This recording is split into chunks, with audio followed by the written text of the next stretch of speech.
নমস্কাৰ সকলোলৈকে পুনৰবাৰ স্বাগতম জনাইছোঁ মোৰ এটা নতুন ৰেচিপি ভিডিঅ'লৈ। আজি ৰেচিপিটোৰ কাৰণে মই লৈছোঁ এয়া দুটা ঔটেঙা। এই ঔটেঙা দুটা এটা বাটিত ধুনীয়াকৈ চিটকৈ কাটি লৈছোঁ আৰু এই দুটা বীজ মই পেলাই নিদিওঁ, চুলিত লগাবৰ কাৰণে থৈ দিম। আৰু এয়া মোৰ ঔটেঙা কাটি থকা ওচৰতে জ্ঞানে ধুনীয়াকৈ গা ধুই আছে নিজে নিজে। আৰু কাটি থোৱা ঔটেঙাখিনি এনেধৰণে মই কুকাৰত অলপ পানীৰ সৈতে গেছত উঠাই দিম। তিনি চাৰিটামান চিটি আহিলেই হ'ব। আৰু মই এয়া এবাটি গুড় লৈ লৈছোঁ আৰু ঔটেঙাখিনি নমাই অকণমান ঠাণ্ডা হ'বলৈ দিছোঁ। আৰু হোৱাৰ পাছতে মই ঔটেঙাখিনি এনেধৰণে চাইছোঁ, এয়া ঔটেঙাখিনি ধুনীয়াকৈ সিজিছে আৰু মই এটা বাটিত কাঢ়ি লৈছোঁ।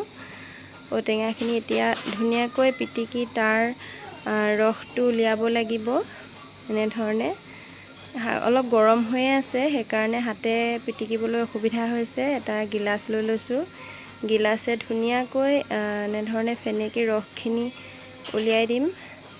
মোৰ এইকেইদিন একদম চৰ্দি, কাহ আৰু জ্বৰ হৈছে, সেইকাৰণে মই আজি এই ৰেচিপিটো বনাইছোঁ।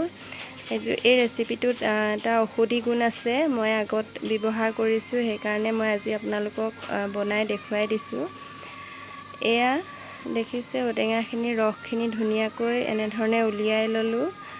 আৰু মই এফালে কেৰাহীখনত পাতি ল'লোঁ। কেৰাহীখনত এই উলিয়াই থোৱা ৰসখিনি, ঔটেঙাৰ ৰসখিনি এনেধৰণে দি ল'লোঁ। অলপ গৰম হোৱা পাছতেই গুড় দি দিছোঁ তাত। গুড়খিনি এনেধৰণে এতিয়া মই এইখিনি ধুনীয়াকৈ গেছৰ ফ্লেমটো মিডিয়াম কৰি ল'ম আৰু এনেধৰণে লৰাই দিম যাতে লাগি নধৰে তলত। এইখিনি এনেধৰণে লৰাই মই দুটা লং আৰু দুটা ইলাচি দি দিম।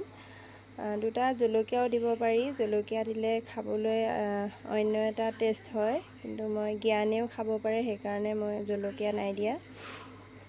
এইটো খুব সহজতে বনাব পাৰি। আপোনালোকে যদি ভিডিঅ'টো চাই ভাল লাগিছে, আপোনালোকে ঘৰত বনাই চাব আৰু ভিডিঅ'টো লাইক, কমেণ্ট আৰু শ্বেয়াৰ কৰি দিব। আৰু মোৰ ভিডিঅ'বোৰত যদি কিবা ভুল হয়, সকলোৱে ভুলখিনি শুধৰাই ল'ব।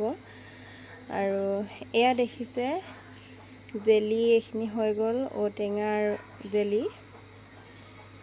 এইখিনি এতিয়া মই এটা বাটিত জেলিখিনি এনেধৰণে কাঢ়ি লৈছোঁ। এয়া কাঢ়ি লোৱাৰ পাছতে মই এয়া ৰুটি বনাইছোঁ।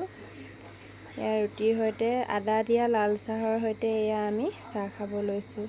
হৈ গ'ল মোৰ ঔটেঙা জেলি।